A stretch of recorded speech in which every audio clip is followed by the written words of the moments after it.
Bab 3, Menyadari Sumber Mental Anda. Pengantar. Anda telah mengetahui bahwa seorang individu dapat bertindak sesuai dengan pikiran universal.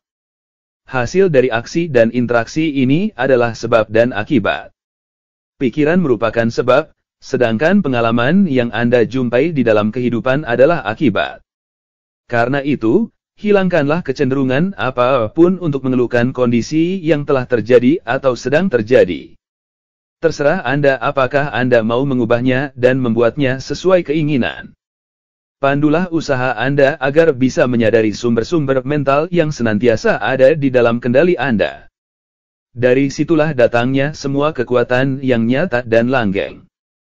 Teruslah berjuang mempraktikkan hal ini sampai Anda menyadari kenyataan bahwa tidak mungkin ada kegagalan di dalam pencapaian tujuan kehidupan apapun yang baik, asalkan Anda memahami kekuatan Anda dan tekun berjuang untuk meraih cita-cita itu, karena kekuatan pikiran selalu siap membantu kemauan yang terarah. Usaha yang terarah akan mengkristalkan pemikiran dan keinginan, yang kemudian menjadi tindakan, kejadian, dan kondisi. Pada awalnya, setiap fungsi kehidupan dan setiap tindakan merupakan hasil dari pikiran sadar. Namun, tindakan kebiasaan menjadi otomatis dan pikiran yang mengendalikannya pun melewati alam bawah sadar dalam keadaan tetap cerdas seperti sebelumnya. Pikiran perlu menjadi otomatis, atau bersifat bawah sadar, agar pikiran bawah sadar dapat memperhatikan hal-hal lain. Tindakan-tindakan baru ini pada gilirannya akan menjadi kebiasaan, lalu bersifat otomatis, dan kemudian bersifat bawah sadar. Dengan demikian, lagi-lagi pikiran bisa dibebaskan dari hal-hal detail ini dan bekerja untuk menggerakkan kegiatan-kegiatan lain. Bila Anda menyadari hal ini, maka Anda telah menemukan sumber kekuatan yang akan memampukan Anda untuk mengatasi setiap situasi kehidupan yang mungkin terjadi. Materi 1. Interaksi yang penting antara pikiran sadar dan pikiran bawah sadar membutuhkan interaksi yang mirip dengan interaksi antara sistem-sistem saraf yang terkait. Hakim Troward menunjukkan metode yang sangat bagus di mana interaksi ini dihasilkan. Beliau berkata, sistem cerebrospinal adalah organ pikiran sadar, sedangkan sistem simpati merupakan organ pikiran bawah sadar. Cerebrospinal adalah saluran. Melalui cerebrospinal inilah kita menerima persepsi sadar dari indera fisik dan melakukan kendali atas gerakan tubuh. Pusat sistem saraf ini ada di dalam otak. 2. Sistem simpati memiliki pusat di massa ganglion di bagian belakang perut, yang dikenal sebagai plexus solar. Sistem simpati merupakan saluran tindakan mental yang secara tidak sadar menopang fungsi-fungsi vital tubuh. 3. Dua sistem ini dihubungkan oleh saraf vagus yang melalui daerah cerebral sebagai bagian dari sistem sadar menuju toraks. Dari sini ada cabang-cabang ke jantung dan paru-paru.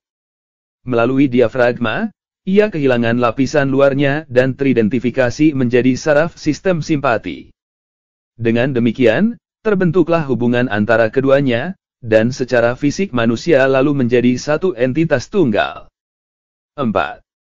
Kita telah melihat bahwa setiap pikiran diterima oleh otak, yang merupakan organ pikiran sadar. Disinilah letak kekuatan penalaran kita.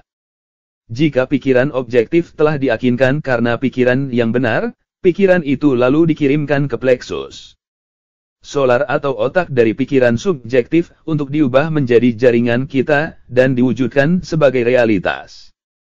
Di tahap ini, ia sama sekali tidak lagi bisa dibantah. Pikiran bawah sadar tidak dapat menentang. Ia hanya bisa beraksi. Ia menerima kesimpulan dari pikiran objektif sebagai kesimpulan final. 5. Plexus solar diumpamakan seperti matahari tubuh karena ia merupakan titik sentral dari distribusi energi yang senantiasa dibangkitkan oleh tubuh. Energi ini merupakan energi yang sangat real, dan matahari ini merupakan matahari yang sangat real. Energi ini didistribusikan oleh saraf yang sangat real ke seluruh bagian tubuh, dan kemudian dilontarkan ke atmosfer yang menyelimuti tubuh. 6. Jika radiasi ini cukup kuat, orangnya disebut bersifat magnetis.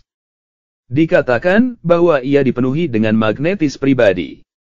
Orang seperti itu dapat mempunyai kekuatan yang besar secara permanen. Kehadirannya saja sering kali akan memberikan kedamaian bagi orang-orang yang berpikiran kacau yang dijumpainya. 7. Bila pleksus solar sedang aktif bekerja dan meradiasikan kehidupan, energi, dan vitalitas pada setiap bagian tubuh dan pada setiap orang yang ditemuinya, sensasinya menyenangkan. Tubuh dipenuhi dengan kesehatan dan siapapun yang ditemuinya akan mengalami sensasi yang menyenangkan. 8. Jika radiasi ini diinterupsi, sensasinya tidak menyenangkan. Aliran kehidupan dan energi ke beberapa bagian tubuh terhenti, dan inilah penyebab manusia jatuh sakit, baik secara fisik, mental, atau lingkungan. 9. Secara fisik, karena matahari tubuh tidak lagi membangkitkan energi yang cukup untuk menghidupkan bagian tubuh. Secara mental, karena pikiran sadar tergantung pada pikiran bawah sadar untuk vitalitas yang bisa menopang pemikirannya. Secara lingkungan, karena hubungan antara pikiran sadar dan pikiran universal sedang diinterupsi. 10. Pleksus solar adalah titik di mana bagian-bagian bertemu dengan keutuhan, di mana yang terbatas menjadi yang tak terhingga, di mana yang tidak mencipta menjadi mencipta atau kreator, yang universal menjadi individu, dan yang tak tampak menjadi tampak. Inilah titik di mana kehidupan menampakkan diri. Tidak ada batas untuk banyaknya kehidupan yang bisa dibangkitkan oleh individu dari pusat solar ini. 11. Pusat energi ini bersifat maha kuasa, karena itulah titik kontak dengan semua kehidupan dan semua inteligensi. Karena itu, ia bisa mencapai apapun yang diperintahkan untuk dicapai. Disinilah terdapat kekuatan pikiran sadar. Pikiran bawah sadar bisa dan akan menjalankan rencana apapun dan ide apapun yang mungkin disarankan kepadanya oleh pikiran sadar. 12. Maka, pikiran sadar adalah master dari pusat matahari. Dari situ kehidupan dan energi seluruh tubuh mengalir. Dan kualitas pikiran yang kita miliki menentukan kualitas pikiran yang akan diradiasikan oleh matahari ini. Dan karakter pikiran yang dimiliki oleh pikiran sadar kita akan menentukan karakter pikiran yang akan diradiasikan oleh matahari ini. Sifat dasar pikiran yang dimiliki oleh pikiran sadar kita akan menentukan sifat dasar pikiran yang akan diradiasikan oleh matahari ini. Hal ini akan menentukan sifat pengalaman yang akan dihasilkannya. 13. Karena itu menjadi jelas bahwa hal yang harus kita kerjakan adalah membiarkan cahaya kita terpancar. Semakin banyak energi yang bisa kita radiasikan, semakin cepat kita bisa dimampukan untuk mengubah kondisi-kondisi yang tidak diinginkan menjadi sumber-sumber kesenangan dan keuntungan. Maka, ada pertanyaan yang penting, bagaimana cara membiarkan cahaya ini bersinar? Bagaimana cara membangkitkan energi ini? 14. Pikiran yang tidak bersifat menentang akan mengembangkan pleksus solar, pikiran yang bersifat menentang mengerutkannya. Pikiran yang menyenangkan mengembangkannya, pikiran yang tidak menyenangkan mengerutkannya. Pikiran tentang keberanian, kekuatan, keyakinan, dan harapan, semuanya menghasilkan keadaan yang sama. Sebaliknya, ketakutan merupakan musuh terbesar pleksus solar. Maka, ketakutan harus sepenuhnya dihancurkan. Kalau tidak demikian, cahaya itu tidak mungkin bersinar. Musuh ini harus benar-benar dihancurkan. Ia harus dihilangkan. Ia harus diusir selamanya karena ia merupakan awan yang menyembunyikan matahari. Ia senantiasa menyebabkan kegelapan. 15. Si jahat personal inilah yang membuat orang takut pada masa lampau, masa kini, dan masa depan. Ia takut pada diri sendiri, temannya, dan musuhnya. Ia takut pada setiap hal dan setiap orang. Bila ketakutan bisa sepenuhnya dihancurkan, cahaya Anda pun akan bersinar, awan akan tercerai-berai, dan Anda akan menemukan sumber kekuatan, energi, dan kehidupan. 16. Tidak ada lagi yang akan Anda takutkan bila Anda sudah benar-benar menyatu dengan kekuatan tak terhingga itu, dan bila Anda secara sadar bisa mewujudkan kekuatan ini melalui kemampuan mengatasi kondisi yang sulit dengan kekuatan pikiran Anda. Rasa takut telah dihancurkan dan Anda akan menjadi pemilik hak kehidupan Anda. 17. Sikap pikiran terhadap kehidupan menentukan pengalaman yang akan kita temui. Jika kita tidak mengharapkan apa-apa, kita tidak akan memperoleh apa-apa. Jika kita menuntut banyak, kita akan menerima porsi yang lebih besar. Dunia ini keras hanya bila kita tidak mampu mengerahkan usaha. Kritik yang dilontarkan akan terasa pahit hanya bagi mereka yang tidak bisa memaksakan ruang untuk ide-ide mereka. Ketakutan akan kritik inilah yang membuat banyak ide tidak bisa dilahirkan untuk melihat cahaya hari ini. 18. Tetapi orang yang tahu bahwa ia memiliki plexus solar tidak merasa takut terhadap kritik atau apapun. Ia terlalu sibuk meradiasikan keberanian, keyakinan, dan kekuatan. Ia mengharapkan sukses melalui sikap mentalnya. Ia akan menghancur leburkan penghalang. Ia akan melompati jurang keraguan dan kebimbangan di mana terhampar rasa takut di sepanjang jalan. 19. Pengetahuan tentang kemampuan kita untuk secara sadar meradiasikan kesehatan, kekuatan, dan harmoni akan membuat kita menyadari bahwa tidak ada yang perlu ditakutkan karena kita bersentuhan dengan kekuatan tak terhingga. 20. Pengetahuan ini bisa diperoleh hanya dengan mempraktikkan informasi ini. Kita belajar dengan cara berlatih, sebagaimana atlet menjadi hebat karena berlatih. 21. Penjelasan berikut ini sangat penting. Maka, saya akan memakai beberapa cara supaya Anda benar-benar memperoleh intisarinya. Jika Anda cenderung religius, akan saya katakan bahwa Anda bisa membiarkan cahaya Anda bersinar. Jika pikiran Anda cenderung ke arah ilmu fisik, akan saya katakan bahwa Anda bisa membangunkan plexus solar. Jika Anda lebih menyukai interpretasi ilmiah, akan saya katakan bahwa Anda bisa mempengaruhi pikiran bawah sadar Anda. 22. Saya telah menyatakan bagaimana hasil dari pengaruh ini. Metode inilah yang membuat Anda tertarik. Telah Anda pelajari bahwa pikiran bawah sadar ini cerdas dan kreatif, serta responsif terhadap kemauan pikiran sadar. Maka itulah bagaimana cara yang paling alami untuk membuat pengaruh yang diinginkan. Secara mental, berkonsentrasilah pada objek keinginan Anda. Bila Anda terkonsentrasi, Anda mempengaruhi pikiran bawah sadar. 23.